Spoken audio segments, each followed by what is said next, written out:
Pinagkaguluhan ng mga netizens ang latest post ng Star Cinema kung saan ibinahagi nga nila ang VTR or behind the scenes na naging photoshoot ng Kim Pao na sina Kim Chiu at Paolo Avellino para sa kanilang first movie na My Love Will Make You Disappear. At talaga nga namang hindi na maitago pa ng mga fans ang kanilang saya, kilig, at excitement.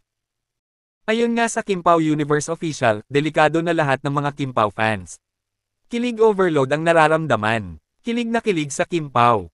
Kinakaya ninyo pa ba or marami na ang hindi makaahon?